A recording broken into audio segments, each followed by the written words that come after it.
Let's go!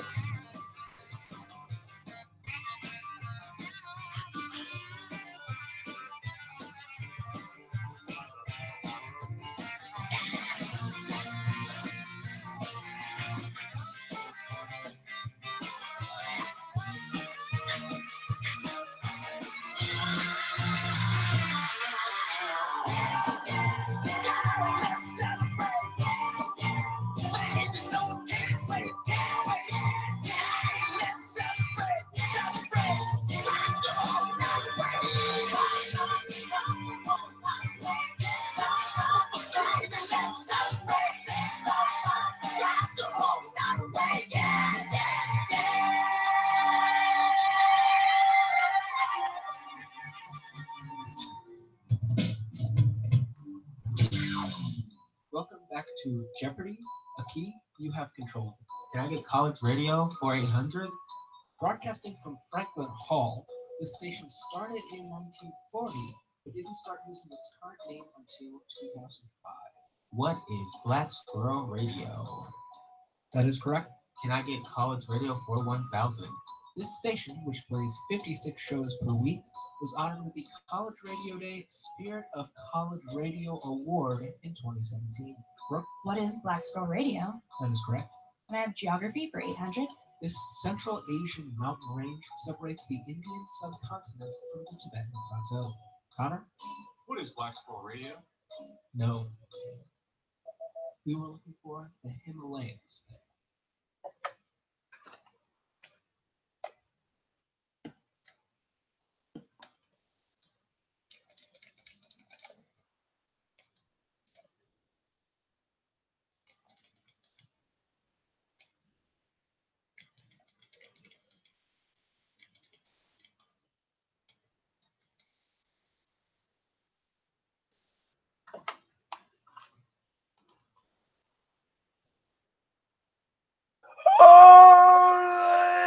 Ladies and gentlemen, boys and girls from all ages, welcome live here to Brandon's World on this Saturday, February 2nd, 2019. We are back live on Black Squirrel Radio. I am your host, Brandon Lewis.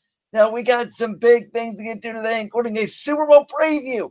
Everything about the NFL over the past month we've been gone. Everything about the MLB over the past month. Everything about the NBA, WWE, the National Championship, etc. Before we start, though, guys, I do have a few announcements to make. First of all, we are not only live on Black Squirrel Radio, but I am live on YouTube right now, simulcasting my show on the Brandon's World YouTube channel. You can check out that link. It's in my Twitter bio. So, yes. Therefore, what that means is if you wake up late one day and you can't tune into Black Squirrel Radio, because I will give it to you, YouTube sometimes messes up, Black Squirrel Radio is the best place to listen. The YouTube stream is going to be for people that did not see the show live on Black Squirrel Radio. And if you want to see my pretty face, you can go on YouTube. But the fact of the matter is that YouTube stream will be up for you after the show for you to see it live. Also, we are going to be converting this show into a podcast. I have a Podbean account set up that is linked to my iTunes account. This is going to be converted into an audio. I'm going to take out the music and all that stuff. But yes, you will be able to listen to my audio and my takes on iTunes and Podbean, as well as I'm going to cut up some segments and do like a 10-minute YouTube video out of that. So, a lot of changes definitely coming to the show. I'm very excited to be back. Same time as last semester, just different day. And I, of course, give you guys takes that none of you expect because I'm Brandon Lewis and I'm different. And that's the way I like it. With that being said, before we get into our Super Bowl preview, I thought I'd start off this semester, first of all, by saying welcome back. Second of all, by saying I hope you guys stayed warm. We had classes canceled Wednesday and Thursday at the university because we had a wind chill of about -40. It was not fun. I did not go out at all. So right now, the real feel is 23 degrees. It's actually warmer than what it is outside. It's 22 degrees outside. And man, that feels like 50. Let me tell you. But, I hope y'all stayed warm. And with that being said, we're going to kick off the show today by talking about something kind of personal to me, and that's what's happened to me within the last 6 months. Within the last 6 months, I have found a kind of renaissance in me, a revamp of my personal life, just kind of letting go a little bit and not getting all worked up. This all started after the Cavs lost to the Golden State Warriors in a 4-0 sweep in the NBA Finals last year, and I was really ticked off about it, and I just snapped. Look, I know you guys can say I'm an idiot for snapping because I knew the Cavs were going to lose to Golden State. I just don't like Golden State. I know, well, how can you not like the Warriors? I just don't. Okay, I don't respect what they've done. I respect the fact that they drafted Curry, Thompson, and Draymond Green. I respect the fact that KD went there because I think he wanted to win, but I just don't respect the way they do business. I think they're dirty. I don't respect Boogie Cousins at all, and I don't respect their organization. And I personally don't like them. So whoever faces the Warriors, I root for them, even if it's LeBron and the Lakers or whoever else. If it's the Celtics, I will root for the Celtics over Golden State. I just do not like that team. So I snapped, and I thought I knew what depression was until I realized recently that sports depression isn't real depression. So after I kind of got over that and realized, like, okay, I need to clean my life up a little bit. So I had an old Twitter account, I had an old YouTube channel, I had all this stuff, and I said I'm just gonna delete it because we've seen Laramie Tunsil and Josh Allen. They pull up stuff from like when they were 12 and they used to backfire. Now I'm not saying that I had anything out there. What I'm saying is, just in case, I don't remember. We all tweet, things when we were 10 or 11. I'm sure we've all tweeted athletes and thought, everything is going to be okay. Well, it's not. People will find you anywhere, and that's what I've learned. So, I've just kind of managed to let go. For example, this past January when the Eagles lost to the Saints in the divisional round, did I cry? No. Look at my Twitter page. First thing I tweeted after the game was, "I love you," at all Sean Jeffrey. Now, obviously, I don't love him, but I love him as a player because, again, 9 times out of 10, he's gonna make that play, and I'm not mad. I loved that Eagles team to death. I've said before, I don't understand Cleveland's personal connection with the Browns a lot of times because I'm not really a Browns fan. I root for the Browns. I'm not a Browns fan. It's like people don't understand Cleveland's connection with the Cavs. We don't understand Los Angeles' connection with the Rams, if they even have one, for example. Or, I don't know, Boston's connection with the Celtics, the Patriots, or the Red Sox. We don't understand that unless we're a fan of that team. And you guys don't understand the personal connection I had with those Philadelphia Eagles. I love all those guys to death. And, I'm just learning to kind of let go, man. Don't let every little thing kind of creep up on you. One of the things I have started doing, and I recommend this to everybody, is something I learned from Nick Foles, believe it or not, is to start writing in a journal. Nick Foles wrote in journals before every game, and after we lost to the Saints, I started doing it. And I've done it every day now for the past 3 weeks. And some of my journals are 2 sentences, and some of them are half a page to a full page long. It just kind of depends on your day, and you get a chance to reflect and just talk, maybe a few words, maybe a few sentences, but just write out your ideas. When you're angry, write. I know it sounds like a stupid thing to say, especially for I know probably most of my audience is men and we think we're tough and all that. But look, it's true. If I don't care who you are, men can show emotion too. And if you write stuff down and you get stuff done, it's gonna make your life a lot easier. I've been reading Doug Peterson's book. That's been helping me calm down. And I've just been learning to start believing in myself. I've won now 8 straight draft champions games in Madden. I've never done that before.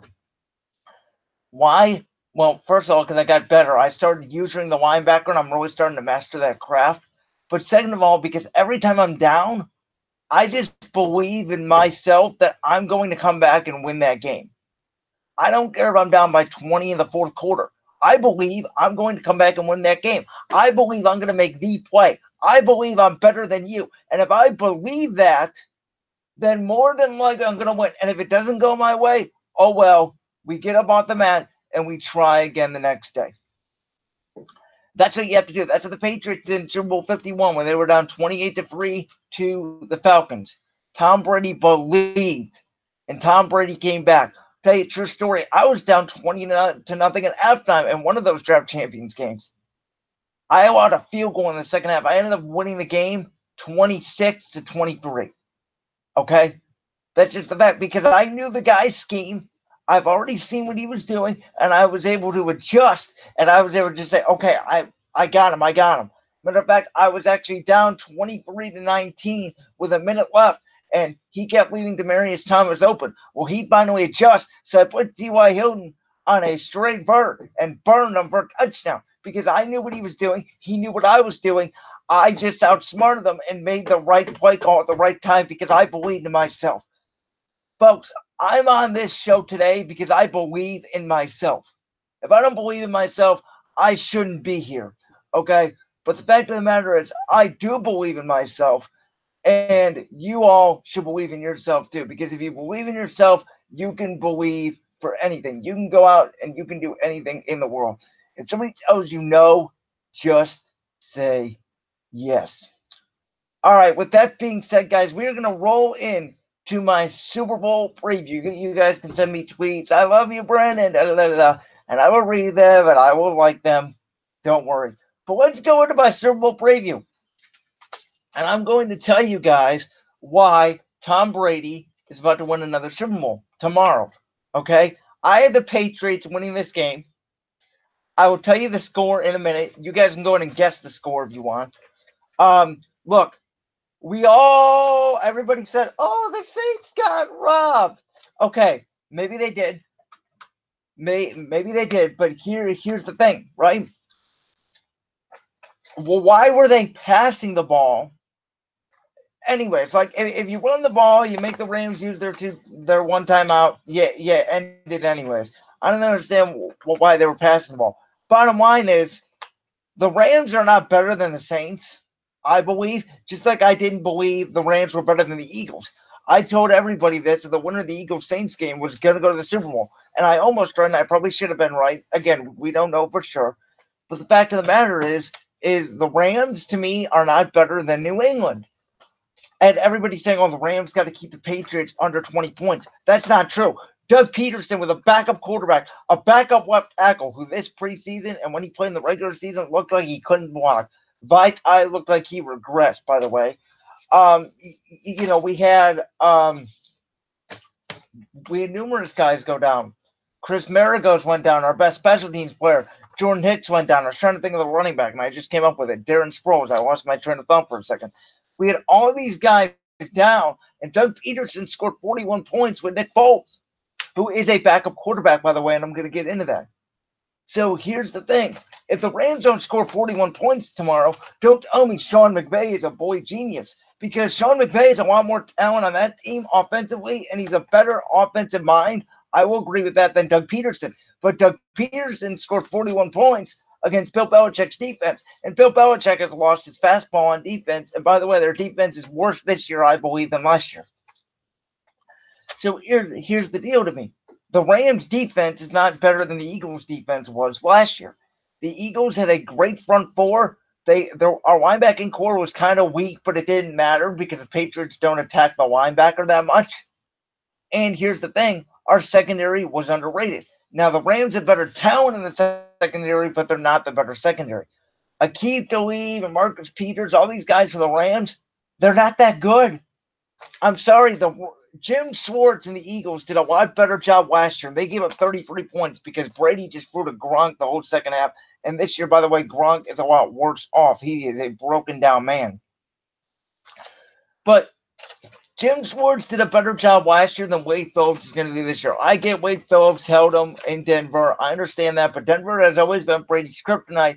And the fact is Wade Phillips' Broncos defense was better than this defense for the Rams all year long.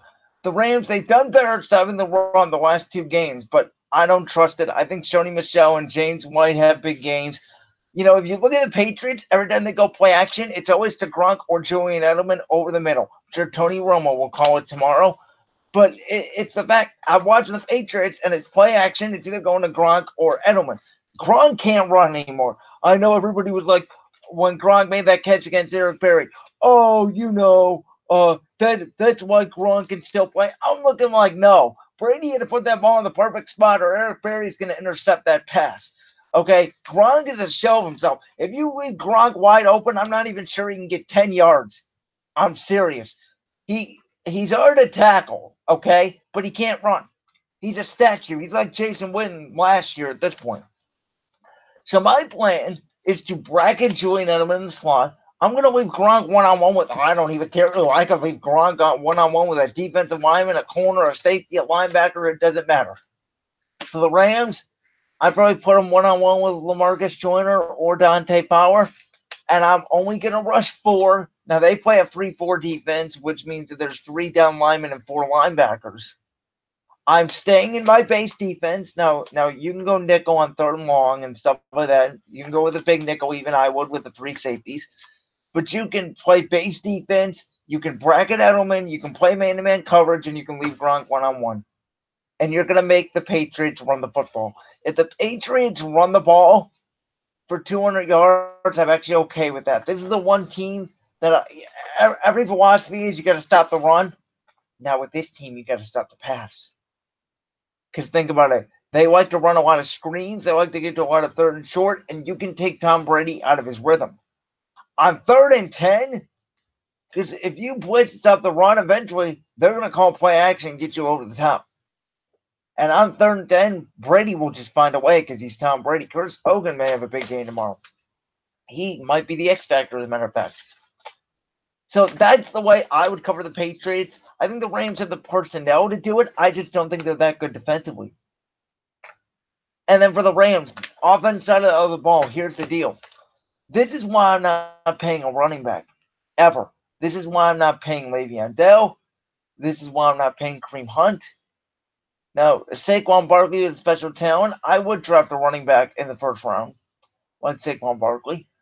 But I'm never paying Saquon Barkley in free agency more than he's worth. I'm paying him 1 contract and getting him out. That's what the Cowboys should do with Zeke. Because you look at the Rams, it's C.J. Anderson, and he's just as effective as Todd Gurley. Why? Because playing running back is not that hard if you have a good offensive line. You just find the holes. C.J. Anderson can put up the same numbers as Todd Gurley. I guarantee it. Because what I realize, and what you all should realize, playing running back in the NFL is not hard. It's really not. I'm sorry. C.J. Anderson has put up better numbers since week 14 than Todd Gurley. And the Rams offense, to me, is just effective. Now, they got off to a slow start in New Orleans because of the crowd noise. I thought they were out of it in that game. Because of the crowd noise, they didn't look like they got it together. But when they were able to run the ball with C.J. Anderson, they were on target. The Patriots are going to stop the run. They're going to force Jared Goff to beat them. They don't, Brandon Cooks might have 7 8 catches, but they're not going to be worried about him. They're going to put Robert Woods and Gilmore one-on-one, and they're just going to say, come beat us, drive down the field. I do think that this is an offensive shootout. Everybody's saying the Rams have to hold the Patriots under 20 points. That is nonsense.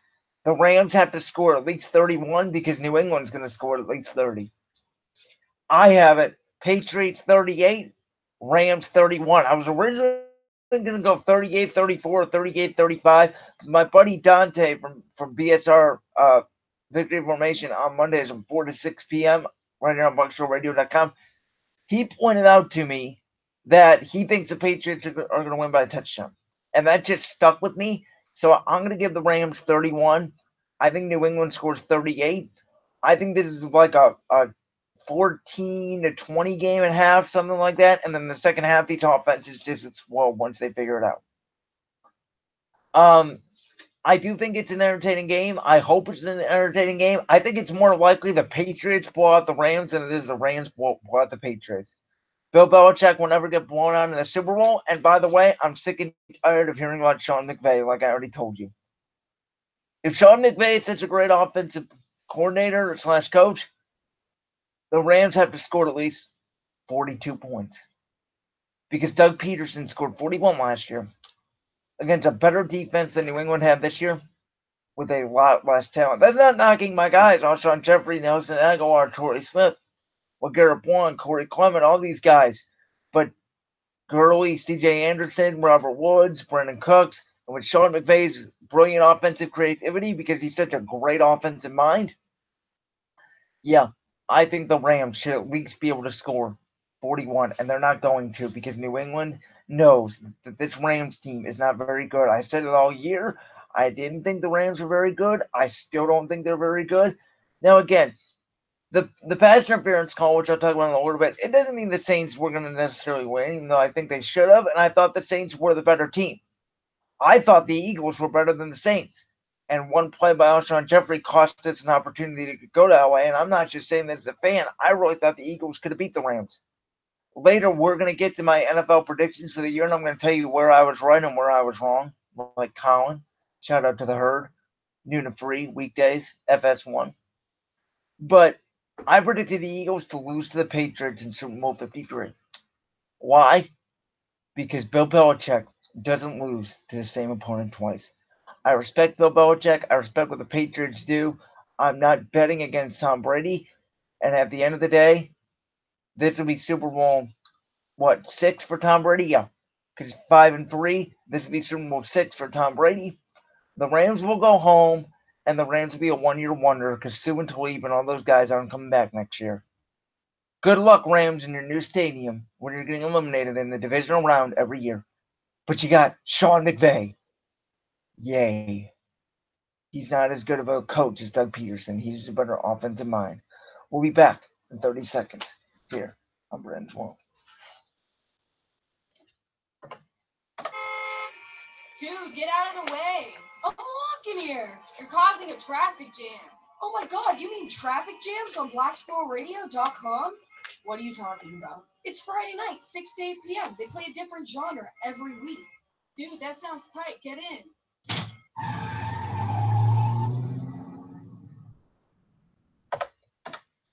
All right, so we are going to be on here for about another 5 minutes here, and then I'm going to take another 5-minute break.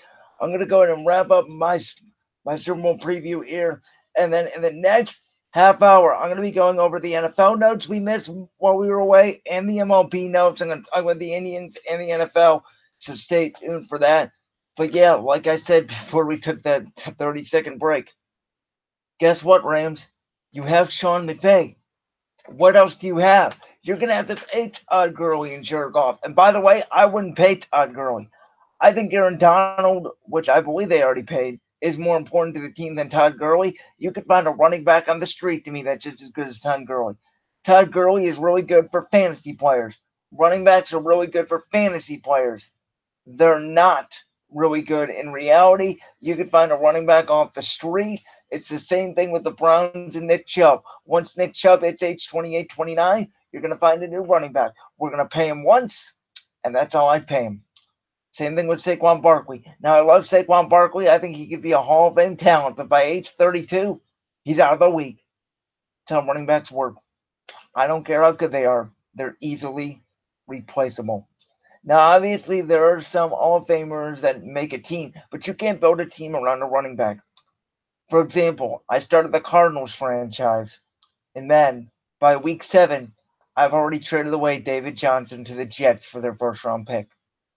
Why? Because I'm going to draft a running back in the second or third round, and I guarantee you he'll have the same production. I've already gotten the same production from David Johnson that I have from a 72 overall running back. Why? Because if a running back has a hole to run through, it doesn't matter how special they are. What matters is the moves that they can make, and I don't care about flashiness. I just care that you can give me enough yards so I can put the ball in my quarterback's hand and we can go win a football game because I'm an offensive mind. That's just the way life works, folks. I'm sorry, Todd Gurley is overrated. Every running back in the league, for that matter, is overrated. Yeah, you have Gurley, Zeke, and Le'Veon Bell and Kareem Hunt. They're all great. But I'm not paying them. I'm not paying Kareem Hunt. If I'm the Eagles, I draft one in the second or third round, and I'm not paying Le'Veon Bell. Now, if you're a team that just needs one more piece, if the running back is the last piece you need, sure, go ahead and pay him. But if you have other holes like the Eagles will at defensive end and these other teams like the Colts and the Jets, defensive end, wide receiver, secondary, you spend on those first, and then you go get a running back. Look at Corey Clement, undrafted rookie, made a big play in the Super Bowl last year. Again, I am not paying a running back. Sorry to say. All right, here's the deal. I have Patriots winning 38-31. I put up a poll, asked you guys what your favorite Super Bowl snack was. The winner was wings. Second was pizza. Third was dessert. And I don't even know what the fourth one was at this point. I don't have the poll in front of me, but I know it got 0 votes. I believe it was like chips or something. My favorite is Papa John's pizza and a big, large chocolate chip cookie. I already ordered it for Sunday, so I'm going to be enjoying that. I want you guys to enjoy the game. Next week, I'm going to be probably giving away a gift card at some point, so make sure you tune in. I'm going to be doing a lot more of those giveaways. And with that being said, I'm going to go ahead and take a 5-minute break, and we will be back here on Brandon's World at the bottom of the hour talking about the NFL, coaching hires, and all the MLB news that we missed during our time away. Thanks.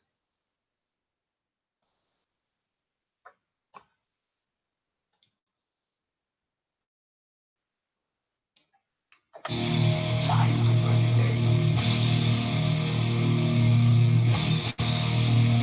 play the game!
All right, and we are live back here on Black Squirrel Radio and YouTube. Welcome to the podcast of the hour here. This is Brandon's World on this Saturday, 10 to noon Eastern, and let's get into it. So I already mentioned you guys our Super Bowl preview. If you missed it, we're going to go over it back later in the show, but now it's time to go over the NFL coaching hires and what I think about each hire. You guys follow me on Twitter at real_BWorld. You guys probably know my thoughts on these head coaching hires, but I'm going to go over them.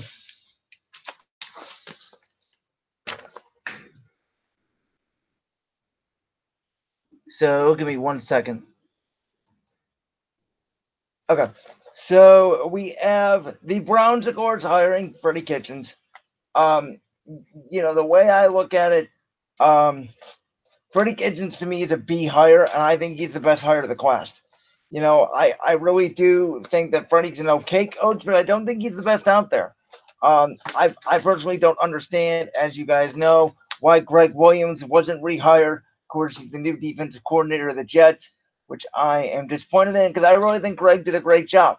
I don't understand why at 5-3 you don't bring him back. They really didn't give him a chance at the job.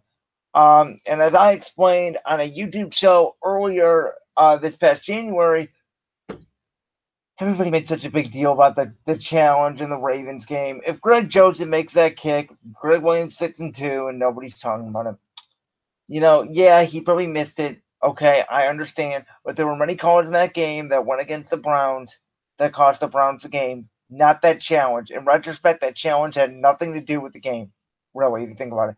Baker Mayfield and the offense didn't really do that well. Baker missed a lot of throws in that game.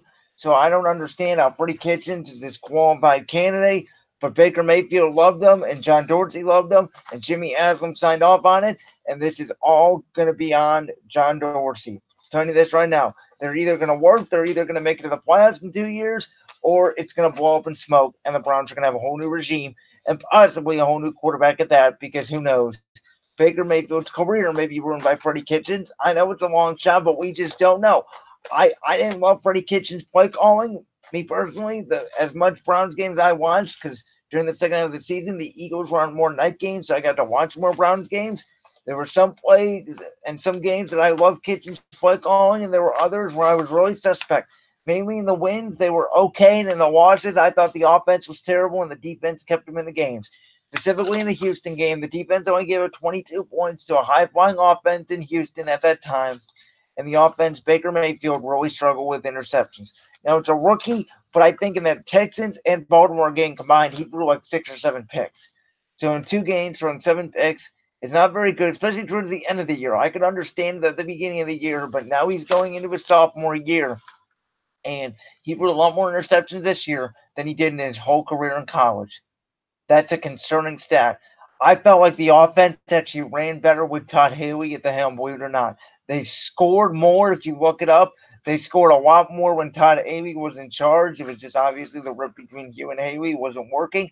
But the offense actually moved the ball a lot more when Haley was in than Freddie Kitchens. But we'll see. The Browns obviously love Freddie Kitchens. Baker Mayfield loves him. I'm doubting it. I don't think it'll work. I think they'll go 7-9 next year, which will be respectable. And then year 2 is the big year. Year 2, if they don't make the playoffs, it's not going to work. I'm telling you that right now. Next, we got Zach Taylor, the Rams QB coach, probably heading to Cincinnati. Again, boy genius, Sean McVay, not really genius. Great offensive play caller, not a great head coach. I'm sorry. You're going to make a mistake, Cincinnati. This guy, he's the brother of Eagles quarterback coach, Press Taylor, so I'm going to kind of respect him. But Zach Taylor, to me, is not going to be a great head coach. I don't love the hire. I'm happy for Browns fans. I don't think this is going to work. I didn't think the Bengals job was the worst job. I'm still a little bit of a believer in Andy Dalton if he got the right coach. AJ Green they still have. They still have Joe Mixon. They have a pretty good offensive line now. They have some pieces. Their defense needs a complete overhaul, but Cincinnati just needed a new life, and Zach Taylor to me is not that guy.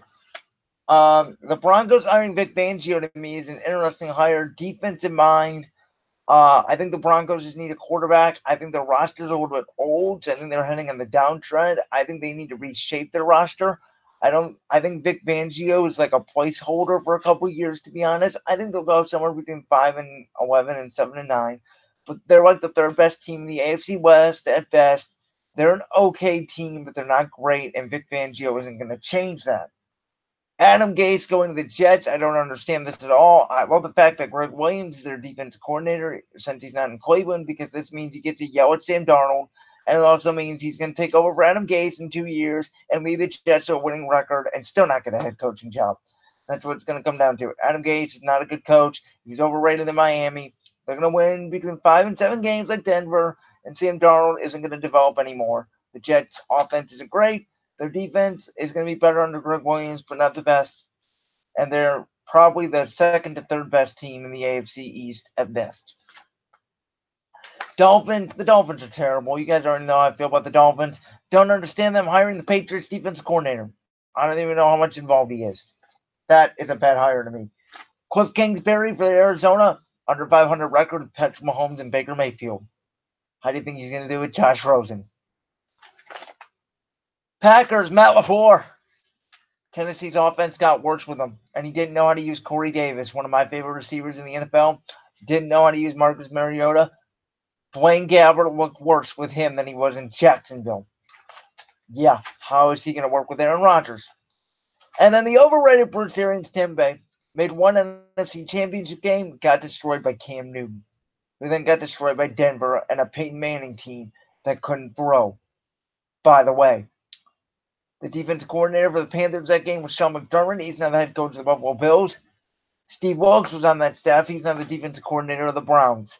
They got destroyed by Peyton Manning, who couldn't throw. Think about that. Sean McDermott, though, was a way better coach than Hugh Jackson, and we could have at least won 6 games. Sean McDermott's a better coach than all these guys on this list, besides Freddie, in my opinion. So, to recap, to me, Freddie Kitchens, he's the best coach, and he's like a B to a B minus. I think I'd give him a solid B. The rest of them, Vic Fangio, probably a C plus. Zach Taylor, a C. Adam Gase, a C. Brian Flores, an F. Cliff Kingsbury, an F. Matt LaFleur, C minus. And Bruce Arians, B minus. So there are no A plus coaches out there. I said this before the offseason. I said I wouldn't hire any of these guys because none of them are qualified. I'm sticking to it. I think this is the worst head coaching class we've ever had in the NFL, especially in a long time. There's going to be 1 or 2 guys out of this that will succeed, and more than likely it's going to be either Freddie Kitchens. I would give Matt LaFleur a little bit of a shot since he has Aaron Rodgers. I'd give Bruce Arians a shot, and I would give Vic Fangio a little bit of a shot. The other 4, though, I'm giving no shot. I think Freddie Kitchens is the best shot to succeed. And if he doesn't, that means he's not a good head coach. He might be Pat Shermer, where he's a good head coach in the second stint. But I'm sorry, I don't see it this time around.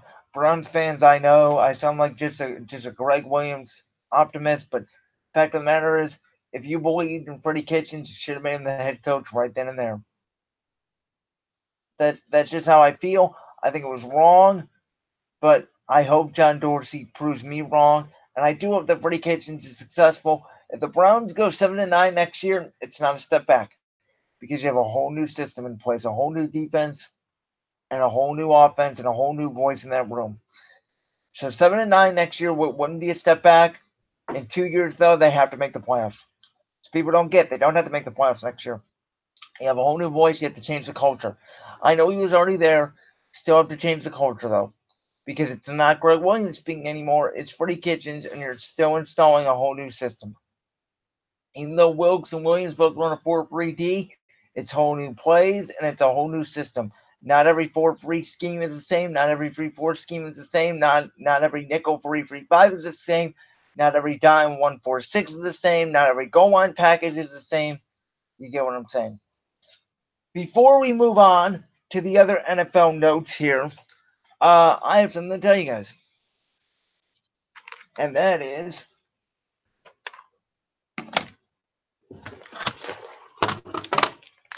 that this is a public service announcement. Sorry about that. My book just hit the mic. International Class Day is happening on February 7th. Black Squirrel Radio and the town of Kent are proud Class Day participants. Tune in to BSR for special holiday programming and a word about the numerous events taking place in Kent all weekend long. There will be concerts, poetry readings, documentary presentations, and more happening on and off campus from February 7th to the 9th. Stay tuned to BSR.com to learn more and check out International Class Day Kent on Facebook for full event details. And so now let's get into some NFL news here. Mike Mayock is the new Raiders GM, in case you guys missed it. I think Mike Mayock's going to do a pretty good job. I think John Gruden has full control, but I didn't think Mike Mayock was a bad scout. I think he knows what he's doing. I think if the Raiders get these picks right, they could be a very good football team in the next coming years. Antonio Brown wants out of Pittsburgh. I think this is hilarious. I think he'll find his way out of Pittsburgh. He's a diva wide receiver. And no, I wouldn't trade for him if I was either the Eagles or the Browns. I already kind of talked about this before, but the Saints' missed call doesn't mean that they were going to win the game. They could have fumbled. And nobody's talking about this. But, you know, if I'm the Rams, I want Tommy Lee Lewis. I think the receiver's name was. I think I want Tommy Lee Lewis go in and score. Honestly, if I'm a big believer in letting people score. And I do feel as though if Tommy Lee Lewis scored, that leaves the Rams a one time on the clock to go down, score a touchdown, and go to overtime. I don't understand why he didn't let him score. PI should not be reviewable, in my opinion. The fact of the matter is pass interference. There's going to be missed calls in games. 99 years in the NFL. The tuck rule, for example. There's been a lot of rules that have cost teams championships in games. This should not be reviewable. It's human error. Sorry, Saints. Stop pouting. Get over it. The Eagles have a lot more awards lost than you. We lost 4 straight NFC championship games with Andy Reid and Donovan McNabb. We weren't crying after the 5th because we made it to the Super Bowl and then lost. We've had a worse time than you, and you're still crying about a bad call. How about the call in Dallas we had that probably cost us the division and could have had us a home playoff game? We didn't cry about it. Stop crying. You lost. Why were you passing the ball? It's inexcusable. All right. Some other NFL notes real quick is Chip Kelly made Michael Vick and Deshaun Jackson cry when he was in Philadelphia his first year. Chip Kelly believed that a scouting quarterback could beat out Michael Vick for the job, and Chip Kelly also believed that Michael Vick was done over the hill. He believed Deshaun Jackson was in a gang. He didn't like the fact that LaShawn McCoy only wore black socks. He thought he was racist. And he made Jeremy Maclin still practice with a torn ACL. How did I root for this guy? I don't understand. Chip Kelly, thank God you're out of the league is all I got to say, man. Thank you for Doug Peterson. I just don't understand how a man could make a man cry like that. So that's all the other NFL news and notes I have for you. I'm sure the fact that I rooted for Chip Kelly, I don't know, he might be worse than Hugh Jackson. Let's move on to the MLB really quick because we have some Indians news, a lot of Indians news that happened while we were over break. So the Indians that are leaving are Cody Allen to the Angels, Michael Brantley to the Astros, Andrew Miller to the Cardinals, Lonnie Chisholm to the Pirates. Also, the Indians traded Yonder Wanzer to the White Sox, Yan Gomes to the Nationals, Edwin Encarnacion to Seattle, and Yandy Diaz for Tampa Bay. All we got back out of all those free agents and trades were first baseman / outfielder Jake Bauers, and we got Carlos Santana back. This Indians team, their projected lineup is Lindor at short, Kipnis at second, Ramirez at third, Santana DHing, Bauers at first base, Roberto Perez at catcher. Your outfield is Greg Allen in center or left, Leotis Martin at one of the outfield positions, and Naquin at one of the outfield positions. Any one of those 3 could play any outfield positions, but Allen, Naquin, and Martin are your projected outfielders. And this Indians team, they're good enough to win the AL Central. I think if the White Sox get Manny Machado, that could change the game because I think the White Sox have some young talent. I think the Indians need to be pushed this year. So I'm kind of happy we gave Alonso to a division rival because the Indians had no competition last year. They need it this year. Also, I don't get why we traded away Yan Gomes to the Nationals for 2 Double-A prospects when Yan Gomes was easily the best catcher on the team last year and the second best batting average in the postseason for us next to Lindor. I get the trade of Edwin Encarnacion because I thought he was a little bit older. I like the fact we got Santana back. He was one of my favorite players. I'm okay with trading Yandy Diaz. I was never a fan of his. But for Jake Bauers, who last year for the Rays played 96 games, his batting average, though, was only 201 and 388 plate appearances. He had 11 home runs and 48 ribbies. That's not very good. He needs to get better at hitting if we're going to be successful this season. The Indians' projected rotation. I don't think at this point they're going to trade Corey Kluber. I think, you could have got your best value in December. I don't understand why they would do it now, considering the next spring training is only a few weeks away. Kluber, Bauer, Carrasco, Clevenger, Bieber are your projected 5 starters. That's a really good rotation. That's probably the best in the American League, if not the best in the whole league. Pitching still wins, I believe, in the MLB, even though I think it's a little bit less than what it used to be. You need to be able to score runs now. I think that with this team, we have some, Bowers, he did it 11 home runs, so he has some power. You have Santana, who has some power. Lindor can hit. I think Kipnis and Ramirez. I think Kipnis will have a big response year. Otherwise, he's done. I think Kipnis didn't really know his role last year. If he knows his role this year and how he can play second base all year long, I think he should get right back on a good hot streak this season. So you got some power, but you don't have a lot of power. And I think this Indian team could score somewhere between 3 and 5 runs a game, but they're going to need to be able to score because if they don't, they're not going to be able to win games because this pitching is not going to be able to hold up every single game. The bullpen's all right.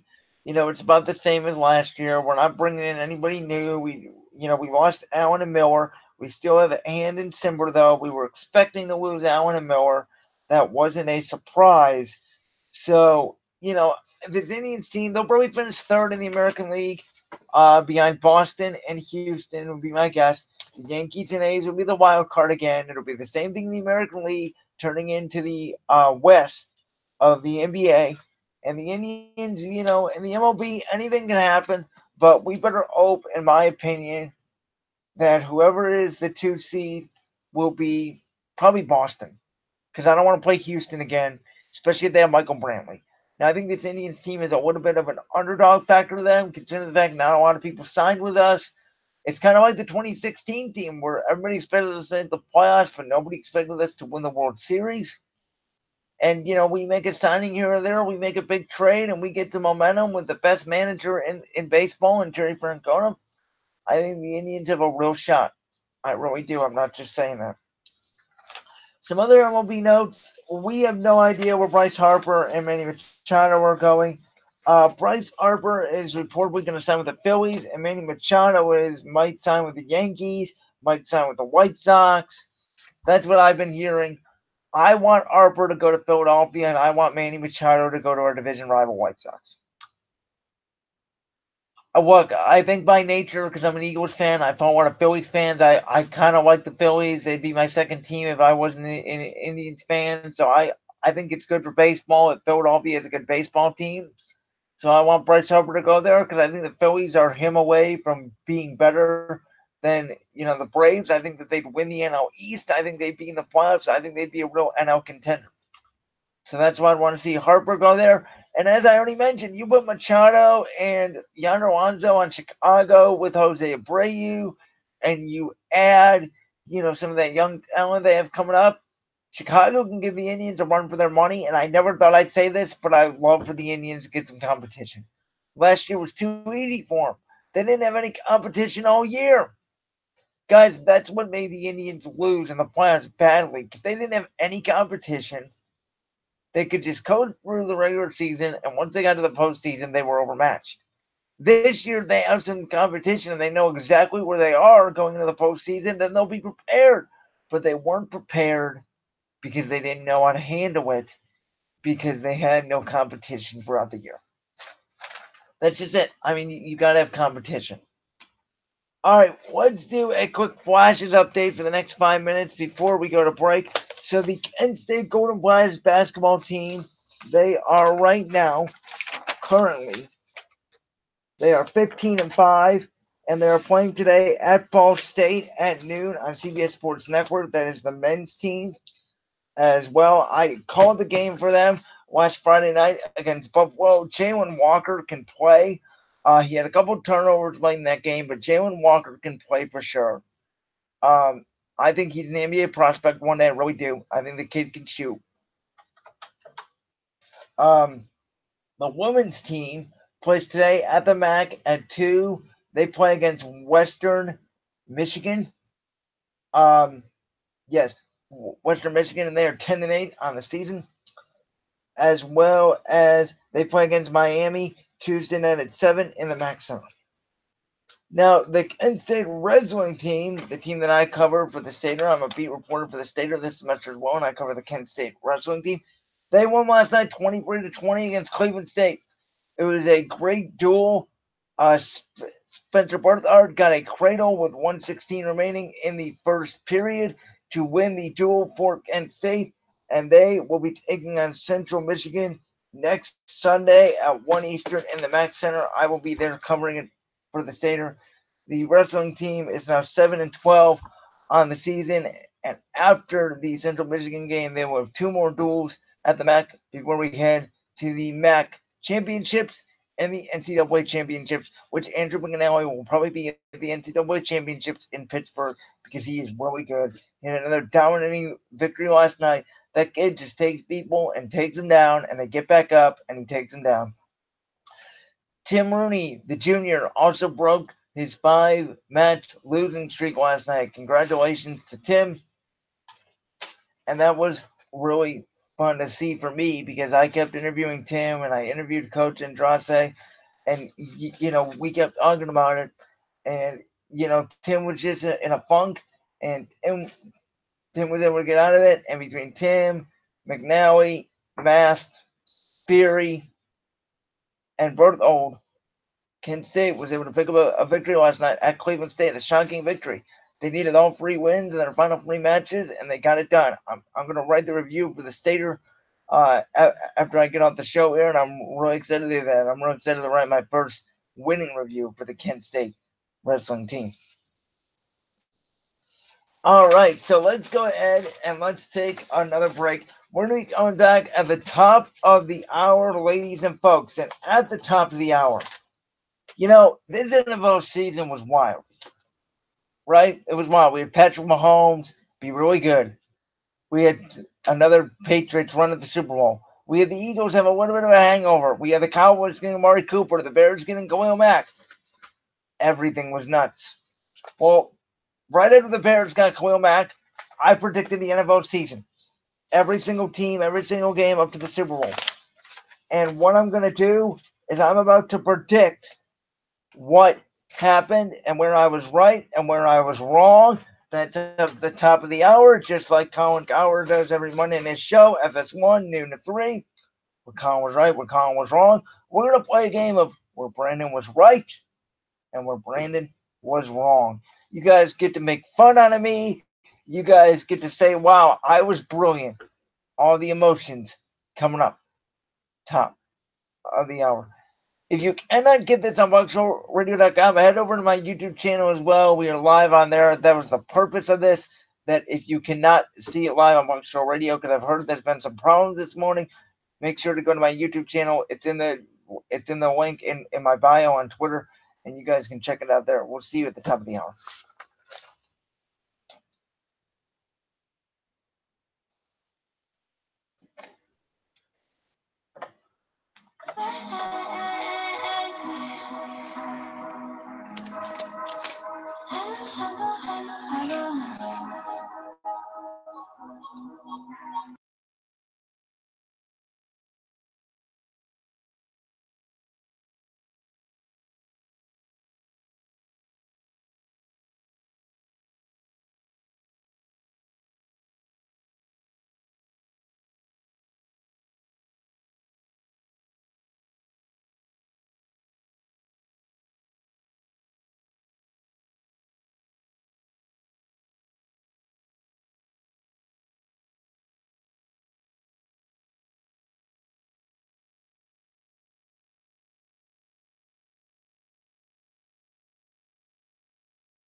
Alright, guys, it is hour 2 on Brandon's World. Saturday, Sunday noon here on BugsRadio.com. You guys know what that means. It's time for you guys' favorite song of hour 2. La la la, la la la, Brandon's World. Do do do. La la la, la la la, Brandon's World. Do do do. Brandon has an NBA championship, a Super Bowl ring. Do do do do do do do do do do. That's Brandon's World. Do, do, do, do, do. Okay, now is the time for all of you guys to make fun out of me. If you missed the first hour because I heard some people were having trouble finding it on BugsRadio.com, again, make sure you go to my YouTube channel. The link is in my bio on Twitter. You can see the whole show live once we go off the air at noon. And you can kind of skim through and watch the first hour. So as we hit the second hour, we're going to be talking about my NFL predictions for 2018 and where Brandon was right and where Brandon was wrong. So let's first start with the AFC East.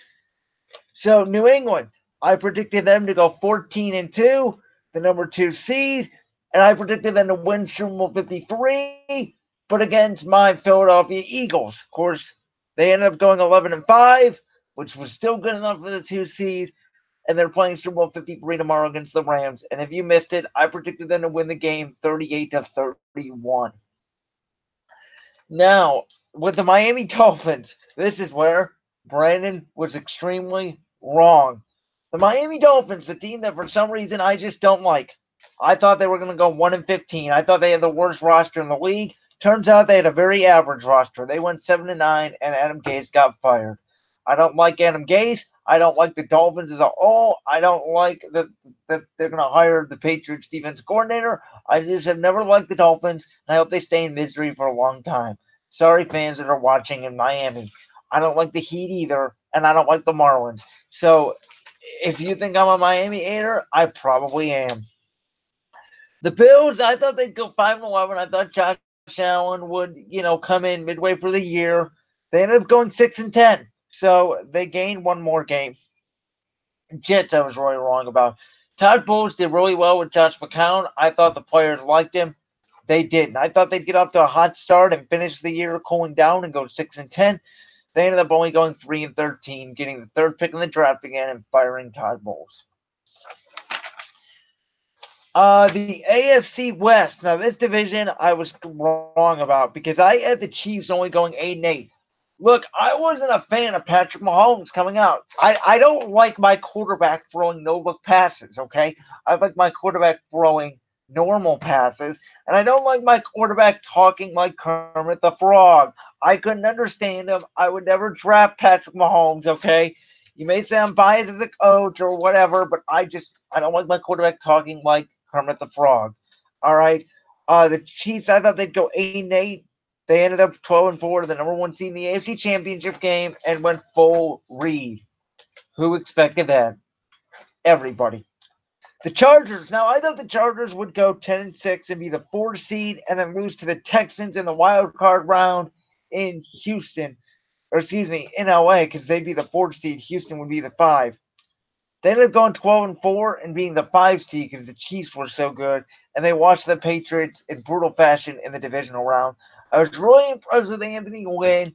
Anthony Lynn was one of those coaches that I thought would be a good coach, not great. I'm really impressed with the way Anthony Lynn is rallying the troops, especially in his rookie year, starting out 0-4. That's what shows you a good coach.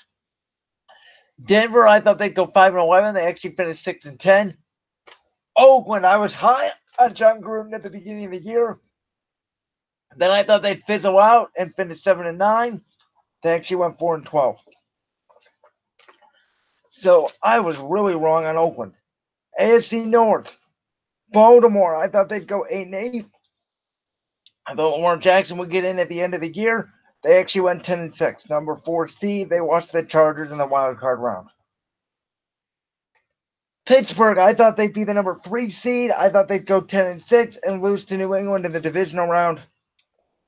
They actually went 9-6-1 and missed the playoffs. There's a lot of drama in Pittsburgh. I didn't think the Le'Veon Bell situation would have happened the whole year. Guess what? It did. Sorry about that, Pittsburgh. They have a lot of mess to figure out on their hands. The Browns, I thought they'd go 6-10. I thought Odd Haley would actually get them to a 6-7 record because I thought he would go 0-3 and get fired out of the Jets game, and Haley would take over as the interim head coach, not Greg Williams. I was wrong about that. They ended up going 7-8-1. The Bengals, I nailed it. I thought they'd go 6-10. They finished 6-10. Marvin Lewis is fired. Now, the AFC South, I thought, was the strongest division in the AFC, and I thought the AFC was a lot weaker than the NFC. Turns out I was wrong. I thought Jacksonville would have the number 1 seed in the AFC. I thought they'd go 14-2. Guess what? They went 5-11. Jacksonville to me is mysterious, man. They have a great defense. They just quit on Doug Marrone, in my opinion. And Blake Bortles, to me, isn't a bad quarterback. They just quit. Leonard Fournette, don't get it. He was hurt the whole year. That was the one team, I said it before, I wouldn't pay a running back. Maybe I would in Jacksonville because Leonard Fournette's the train that keeps that engine going. TJ Yeldon couldn't do it, and I don't understand why. When you have a hole, just run for the hole. Excuse me. Leonard Fournette was the only one that could run for the hole. They must have a terrible running back coach. I don't understand it.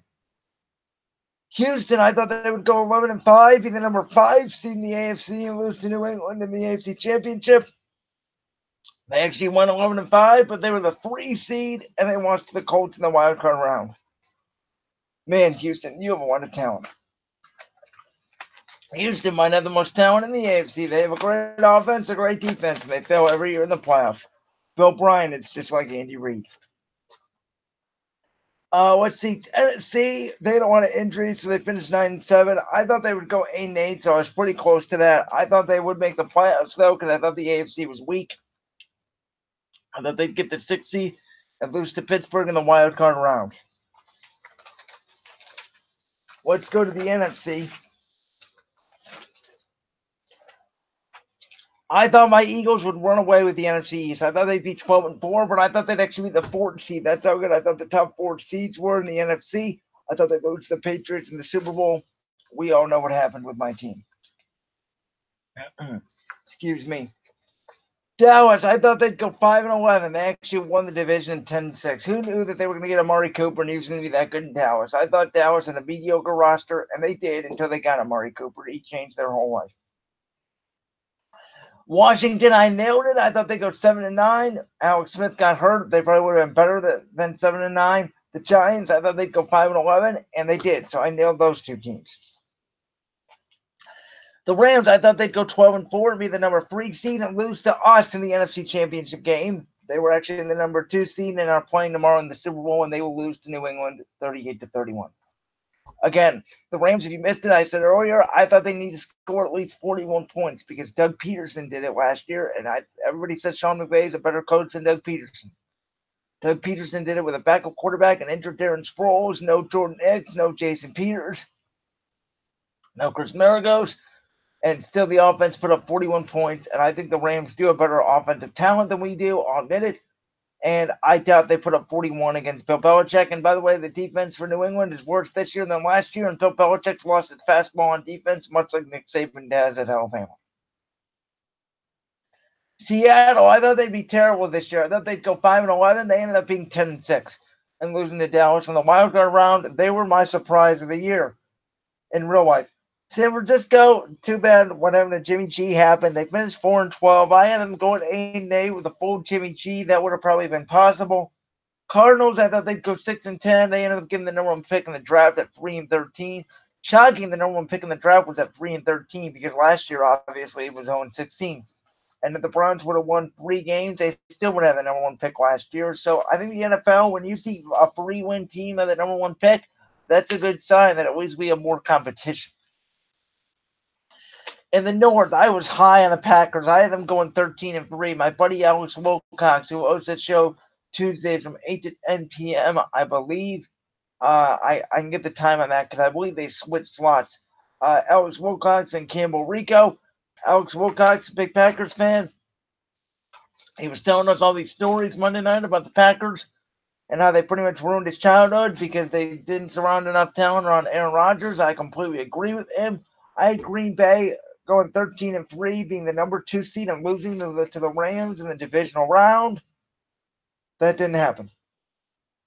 They went 6-9-1 and fired Mike McCarthy. I did think that the Vikings would go 9-7. Quinn Griffin, obviously, co-host of BSR Victory, with Dylan and Dante. Big Vikings fan. I thought they'd go 9-7. They ended up going 8-7-1. Pretty close. If they didn't have that tie against Green Bay, they would be in the playoffs of the Eagles, and they would be 9-7. Chicago, I missed on Chicago. I thought they'd be 6-10. They were 12-4. All 4 losses by a field goal, and they were the number 3 seed. Excuse me. Of course, losing to Philly in the wild card round off the Cody Parkey missed field goal, which was actually tipped by Trayvon Esther. So don't kill Cody Parkey. That was Trayvon Esther who made the play on that. I don't think the Bears are the best team in the world. I just think they have a great defense and a really good offensive coach in Matt Nagy who makes the most out of talent, because the Bears' offense is arguably as good as the Rams. And Sean McVay. Can you guys tell I'm just sick of Sean McVay? I just am. I'm as sick of Sean McVay already as I am of Hugh Jackson. I'm being completely honest with you. The Lions, I thought they'd go 4-12. They ended up going 6-10. Like, okay. I really missed on the NFC South, because I thought there would be 3 teams in the South that made the playoffs, and they were the worst division in the NFC, turns out. I thought the Saints would go 13-3. I thought the Falcons would go 9-7, and I thought Carolina would go 10-6. Guess what? Saints went 13-3. Atlanta and Carolina went 7-9, and Tampa Bay went 5-11. I did hit on Tampa Bay. I thought they'd go 5-11. But I thought the Saints would go 13-3, which they did. I thought they'd be the number 1 seed. I had the Saints losing to Philly in the divisional round, which could have happened if Alshon Jeffrey made that catch. I was pretty right on the Saints. Atlanta, they had an injury-filled year. They have all new coordinators. We'll see how good they do next year. I thought they'd go 9-7 and lose to the Rams in LA in the wild card round in a rematch of last year's playoffs. That didn't happen.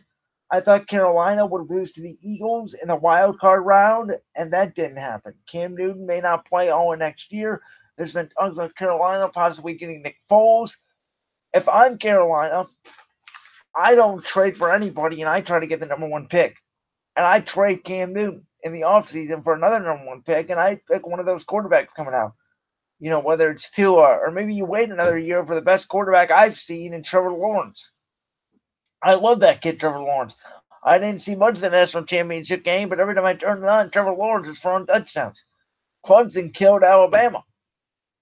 Let's see here. What was the score? I have it written down somewhere. Let me find it in my notes. 44-16, Clemson. They killed Alabama. Nick Saban lost his fastball on defense, and Trevor Lawrence just kept hitting changeups. Bang, out of the park. Bang, out of the park. Sorry, but trade quarterback in the league. And if I'm Carolina, I maybe tank 2 years, because the Giants are going to try to do that. That's why they're playing Eli. But Carolina, Cam Newton may not play next year with that shoulder injury, and Oakland's going to try to get a quarterback because there's no quarterback this year. John Gruden's not a fan of Derek Carr. There's going to be all these quarterbacks trying to go after Tua, who I don't love. There's Cardale Jones this year. You already know I don't love. There are all these quarterbacks, that I don't like Tua. I don't think he's an NFL quarterback. I don't think Cardale Jones would be a great NFL quarterback. He could be a starter for a year or 2, and then he'll be a career backup. Nick Foles is a career backup who fits Doug Peterson's system. Take it from me first. Nick Foles is not the best quarterback in the world, and that's why I'm not mad that we're moving off from him. No, we shouldn't keep him. Carson Wentz, the franchise quarterback. I said that all along.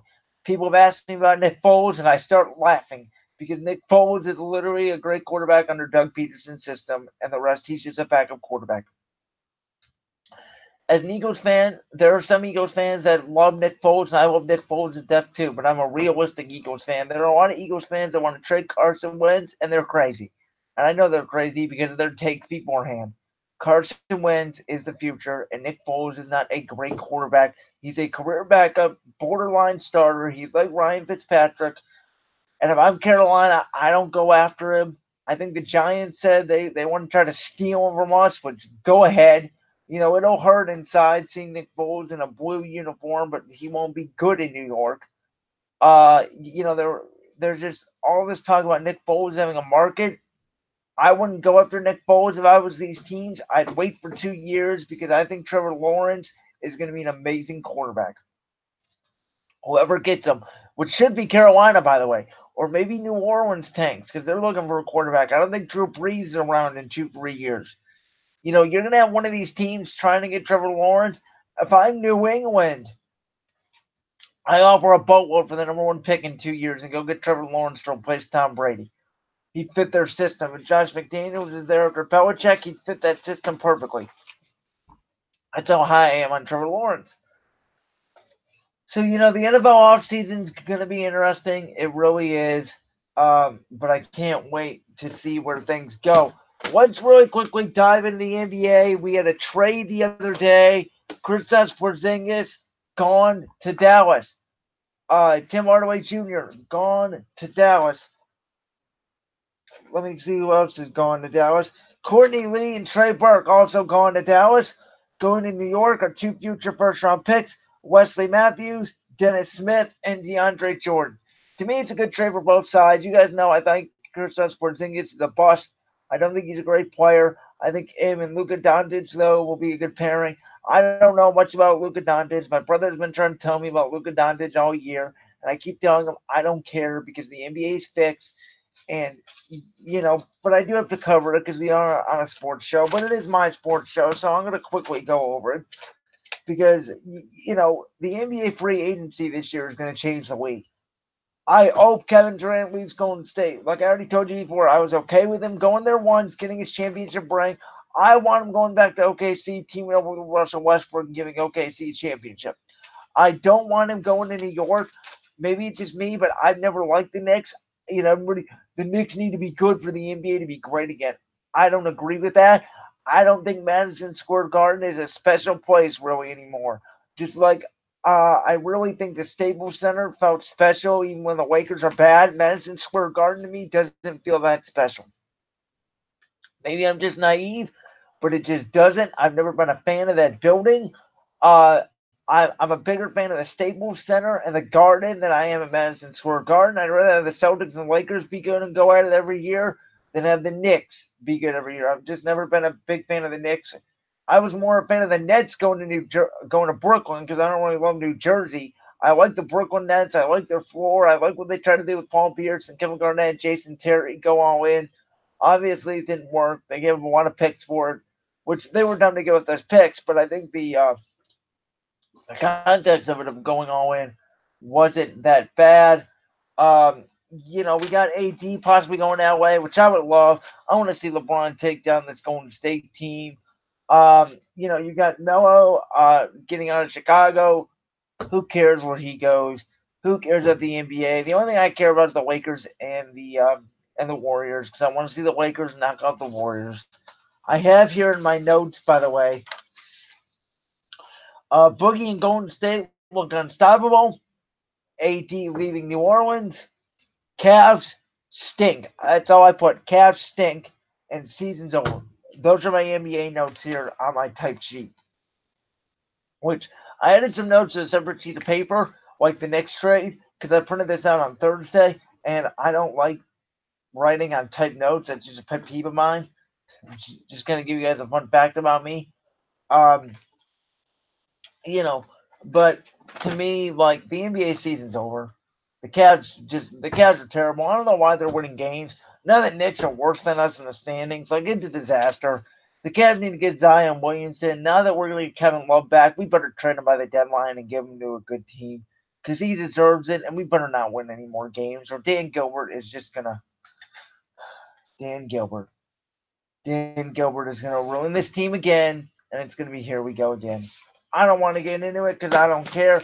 I might watch the Lakers-Warriors game tonight because there's nothing else on, but I don't know. I might not. I may play Madden again. Like I told you guys earlier in the top of the show, started to believe in myself, and I won 8 straight draft champions games. So it's like, I'd rather do that than watch the NBA. Season's over, folks. The Warriors are the NBA champions. I don't care. With that being said, we will be back in 30 seconds here on BunkShowRadio.com.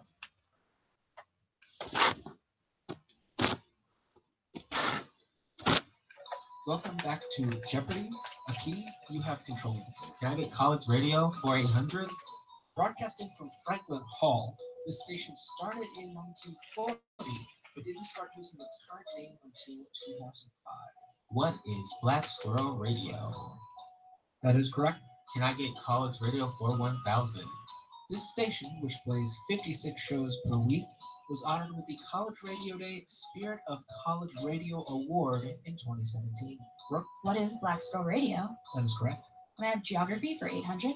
This Central Asian mountain range separates the Indian subcontinent from the Tibetan Plateau. Connor? What is Black Squirrel Radio? No. We were looking for the Himalayas. All right, so also, I did want to talk about this really quickly.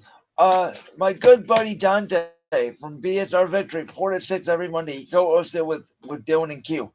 He wrote an opinion article on the Stater saying that LeBron going to Los Angeles was the worst move of his career.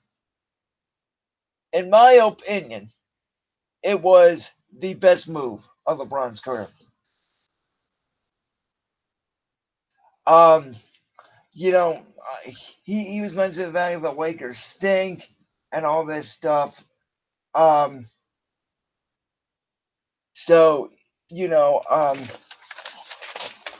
was mentioning all that, and I was like, sorry, I just got a quick text. The door got shut here, so I gotta go want it back in. But Dante was making the point that LeBron going to LA was the worst decision of his career. And I'm responding here, Dante, by saying you're wrong. I think it was the best decision of his career. The Lakers have already won more games without LeBron than they did in Cleveland his whole 4 years. Think about this. The Lakers without LeBron have already won more games than the Cavs did without LeBron, Kyrie, and Kevin Love. The Lakers need to go all in for Anthony Davis. They need to trade Lonzo, Kyle Kuzma, Brandon Ingram, whoever you can.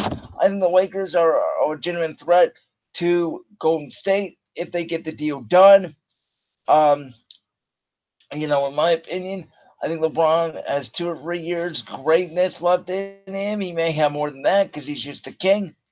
And, he mentioned the fact the Lakers are the 8th seed right now.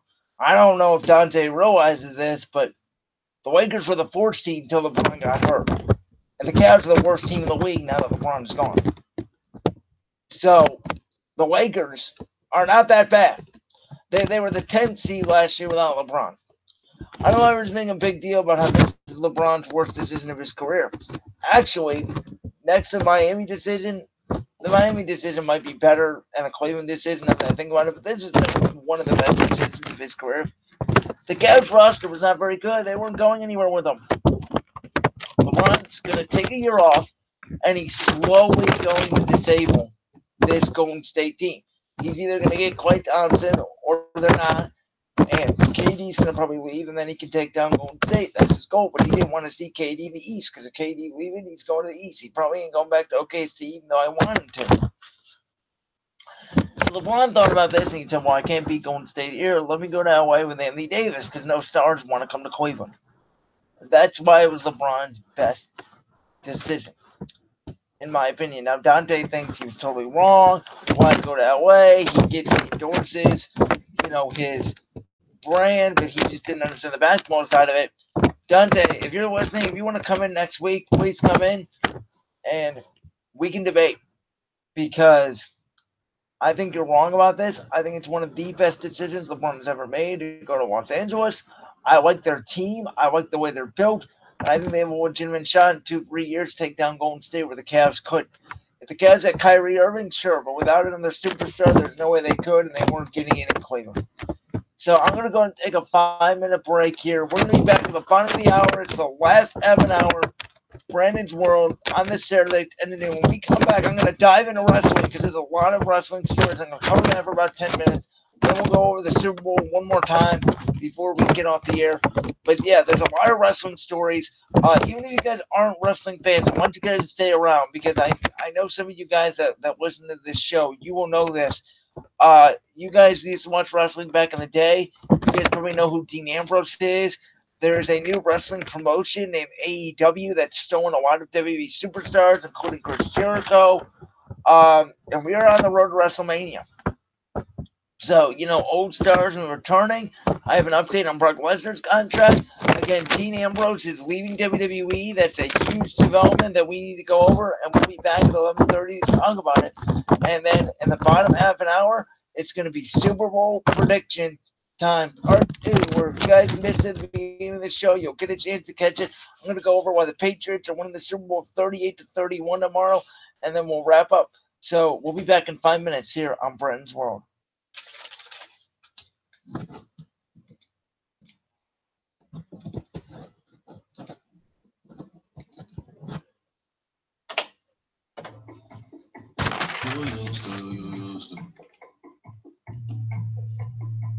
Yeah. You used to call me on my cell phone. Late night when you need my love. Call me on my cell phone.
All right, guys, here we go. Bottom of hour 2 here in Brandon's Words. The last half hour of the show today. We're going to dive into some wrestling really quickly. So, yeah, I teased it. Dean Ambrose is leaving WWE after WrestleMania. Shocking development over the last couple of days. Dean Ambrose is said to be unhappy with his character. He did not want to turn heel and do it that way on the night that Roman Reigns and MTF Mania. He's been really struggling. There's rumors, again, these are just rumors, so don't take them as confirmed, that him and Renee Young have been fighting. Of course, Renee Young, his wife, is a commentator on Raw. Dean wanted Renee to leave with him, and Renee's not going to because she loves her job. That's caused a little bit of a rift in their marriage, reports have been saying. So there's a lot going on here. Dean Ambrose could potentially be going to AEW, of course, All Elite Wrestling, the new promotion that is founded by Cody Rhodes, the Young Bucks, and of course their biggest signing, Chris Jericho. And WWE is to be very mad about the fact that Jericho is signing, and they are threatened by AEW so much. They have taken Chris Jericho out of their intro, and they are reportedly going to be focusing more on the tag team division because that's what AEW is doing. The Revival have requested their release from WWE. There's been other stars that have requested their release that they have not granted because they're afraid of them going to AEW. That is how much of a afraid WWE is. And WWE knows they have to get the ratings up because, well, SmackDown is going to Fox in October. And right now, ratings are as bad as they ever will be. They've been going up. Monday Night Raw has been better. I've caught a little bit of SmackDown Live. I love the fact they're doing the new WWE Championship with Daniel Bryan. So we're going into WrestleMania season, and that means ratings should be up, but they need to be up more. And as a matter of fact, they're doing a lot more with NXT. Halftime Heat is returning. If you guys don't know what that is, basically during halftime of the Super Bowl every year, WWE used to do a match called Halftime Heat. They used to stream it live on YouTube. They're doing it this year on the WWE Network with NXT. So they're doing different things. They're trying to get ratings back up. And reportedly, the Seth Rollins push. Of course, Seth Rollins won the Royal Rumble and is facing Brock Lesnar at WrestleMania. The reported push is being by Triple H and not Mr. McMahon.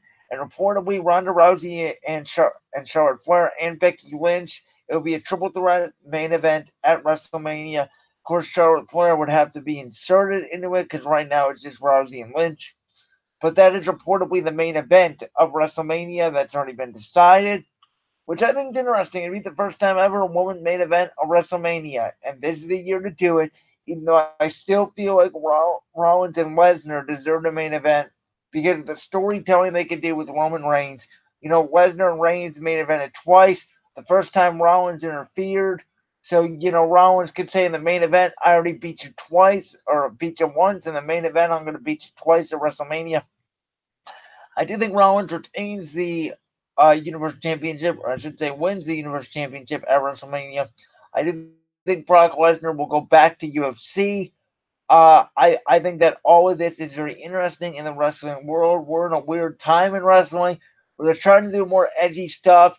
You know, they're trying intergender matches where we're gonna have men face women eventually. We started that with Nia Jax entering the men's Royal Rumble. We have, you know, more women on the card than ever, main eventing and putting on awesome matches. And then we have some guys that just want to request their release because they're lost in the shuffle.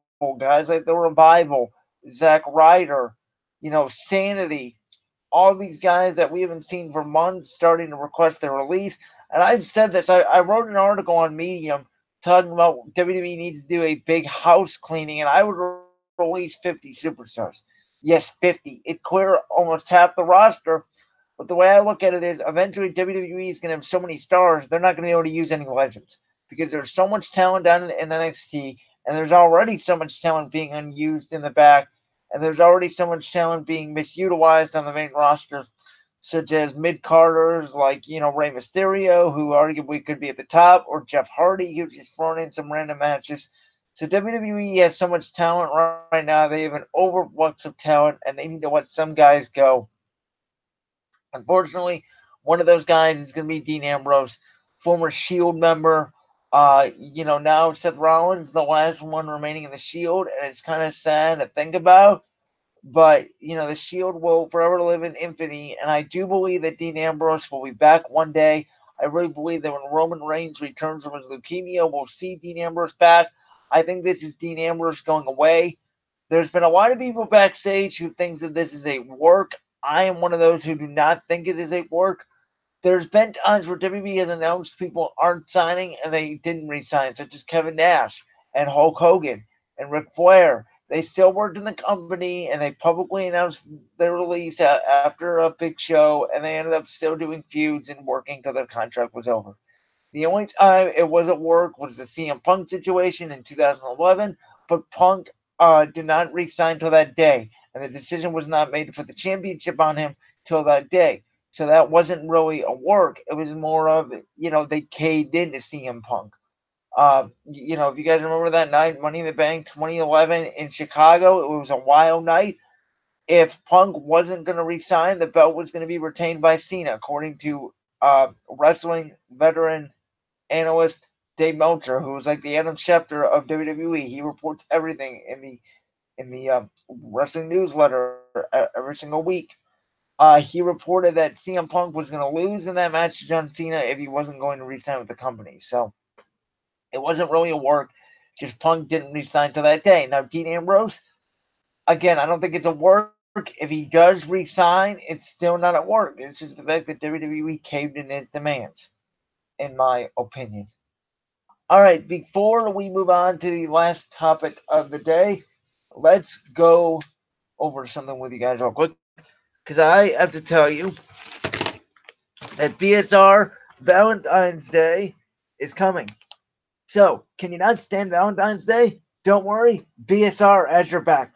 Join us on February 15th in downtown Kent for an anti-Valentine's Day concert. This free show features various acts, including the Near Past, Funeral Proposal, Smug, and more. BPSR's date to our anti-Valentine's Day show at Standing Rock Cultural Arts Center from 7 to 10 p.m. on February 15th. Love might stink, but music rocks. See you there. I might be there as well.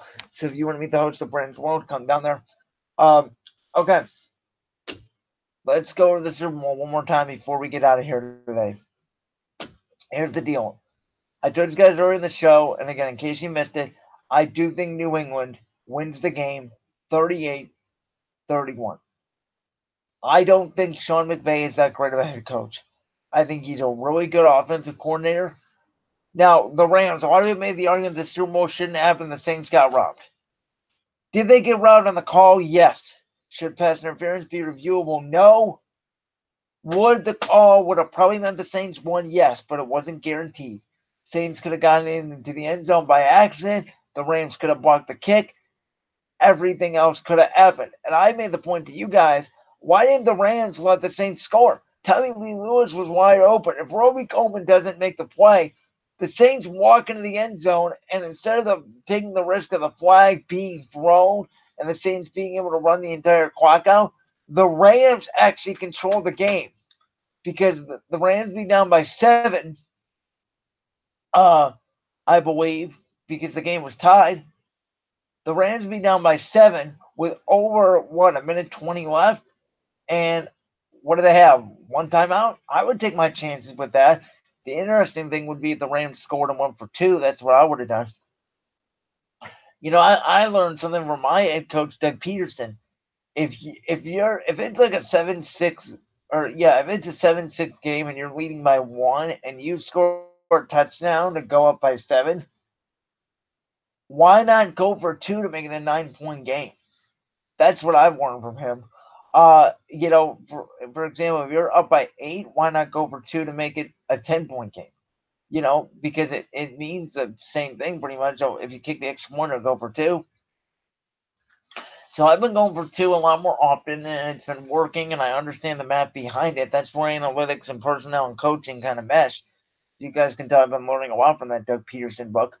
Fearless, How an Underdog Becomes a Champion by Doug Peterson. I've been reading a lot recently, and I want to read that book, and I want to read the book Terry Pluto wrote about the Browns. But that's not here for now. I'm just telling you guys what I've been learning about my coach and why he's a better coach than Sean McVay. Because Sean McVay only scored 20 points against the Saints, and you can say the Eagles only scored 14. I get it. But the Eagles, if they scored that touchdown, they would have put up 21, and they would have won the game. Now, the Rams scored 23, but it took them overtime. It wouldn't have taken the Eagles overtime. Also, I don't believe the Rams defense is very good. I said this earlier. I think the Eagles defense last year is better than the Rams defense this year. I think the Rams have a lot of talent, but they haven't been able to use them. I think Tom Brady picks them apart. I think it's possible Brady throws for another 500 yards in this game. A lot of people have been saying you got to keep the Patriots under 20 points. I disagree with that. Eagles beat them in a shootout last year, and it's not an anomaly. Bill Belichick has lost his fastball on defense, ladies and folks. He really has. His defense is not the same. They gave up over 38 points to Tennessee in October. I get it was October, but it was still Tennessee, the team that couldn't score, the team that couldn't pass, and somehow Matt LaFleur got a job. I don't understand it. But yet, here we are, New England and LA, new boy genius Sean McVay against the old school Bill Belichick. I think Belichick has something up his sleeve for little Sean McVay. I think Sean McVay gets overwhelmed. I don't think the Rams score 40, but they better because they have more talent than the Eagles. And Doug Peterson scored 41 points with a backup quarterback, with his best third down running back out, and with his Hall of Fame left tackle out on offense. And on defense, we had our best special teams player out. We had our best linebacker out. And Doug Peterson's team still won the Super Bowl because they had a great D-line and they had an underrated secondary, where the Rams secondary is overrated. You know, Brandon Cooks was on New England last year. He's on the Rams this year. I expect them to probably target Brandon Cooks a lot, being the Rams, because he's going to probably be on J.C. Jackson, a struggling corner for New England. I think Stephon Gilmore is going to take Robert Woods and take him out of it. So now you're down to, can Josh Reynolds, the Cooper Kupp replacement, which their offense lost a big piece in Cooper Kupp.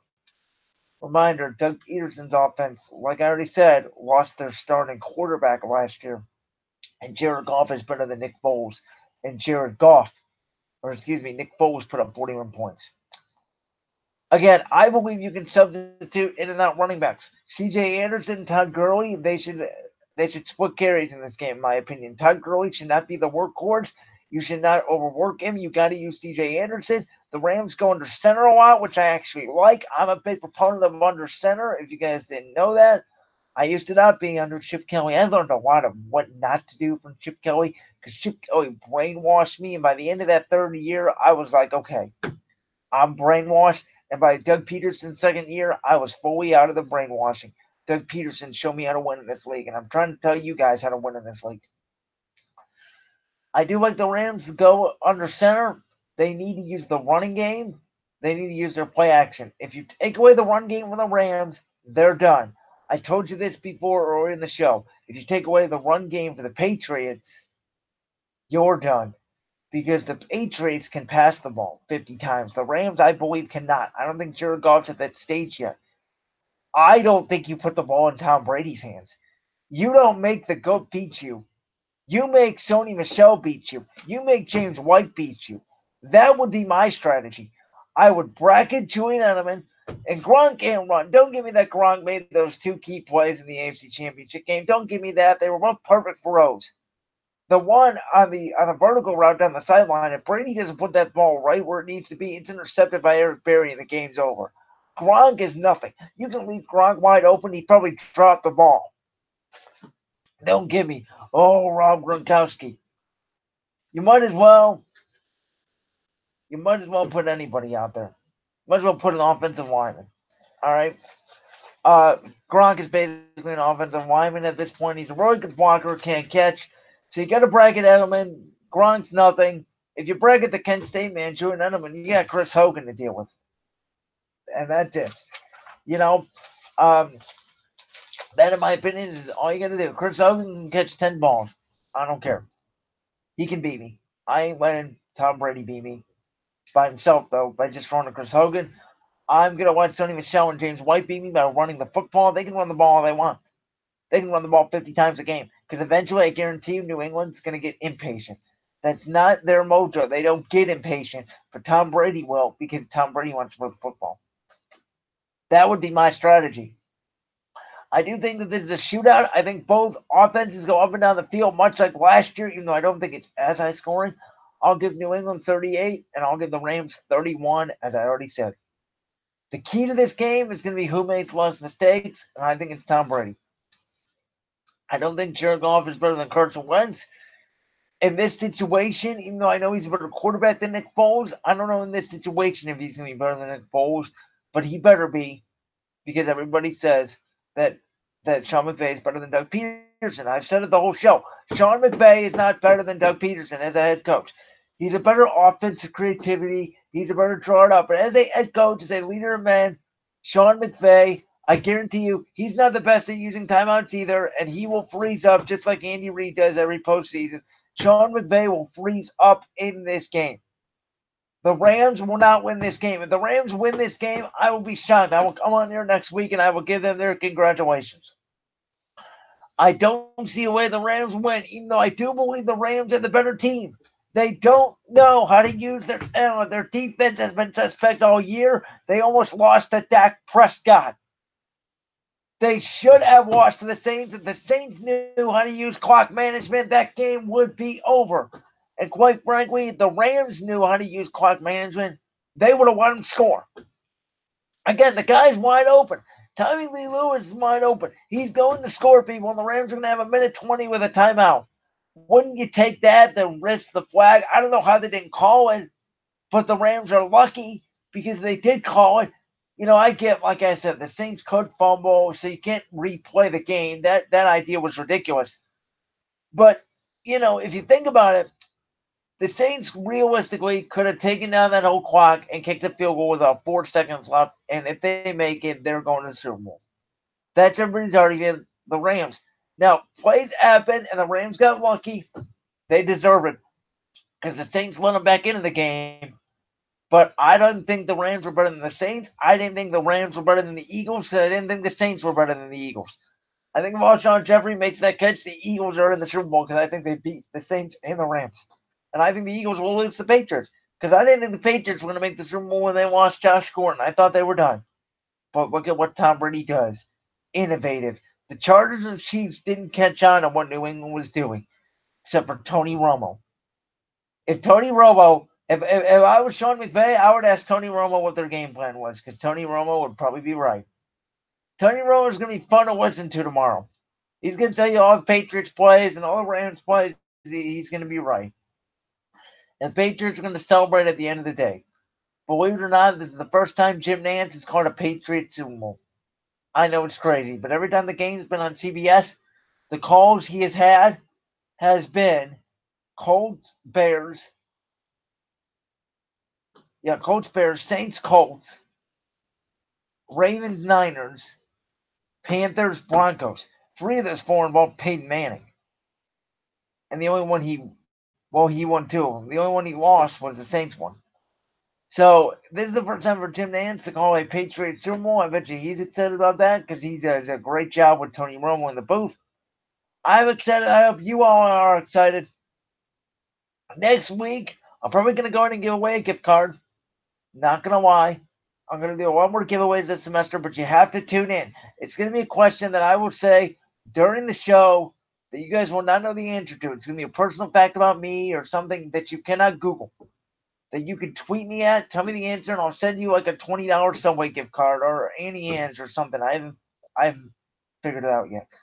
But I hope you guys all enjoyed the Super Bowl. I'm going to head off the mic here soon because my good buddy is starting his first show today, and I'm going to stick around and help him because it's my job as a sports coordinator, and I love doing my job here at BSR. I'm going to stick around and help him get his show started. He's going to have a lot to talk about today. He comes on every Saturday after us from noon to 2. His show is called Pass the Mic. I cannot wait for it. It already is a podcast. It's going to be turning into a show. I'm doing the opposite where I'm doing my show and turning mine into a podcast after this. I'm excited, baby. Can't wait.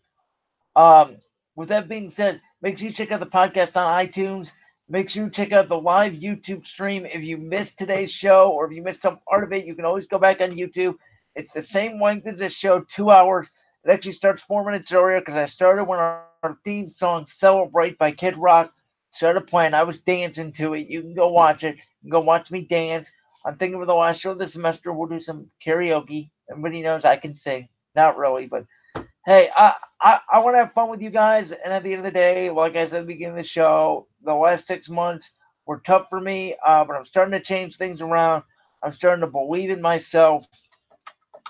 And if you can believe in yourself, you can do anything. Don't let the cold ruin you. Go out, enjoy your weekend, guys. Enjoy the Super Bowl. Eat as much as you want. Let's have a great game. Let's have a great day Sunday. This is Brendan Lewis from Brendan's World signing off on BlogStoryRadio.com. We'll see you guys next Saturday where we're going to talk about the Super Bowl, more about the rigged NBA, and everything on Brandon's World. Make sure you check out the Twitter at WorldBWorld for updates. I'll see you guys next time. Brandon out.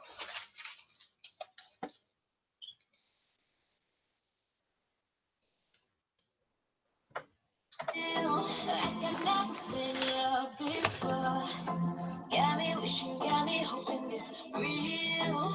Doesn't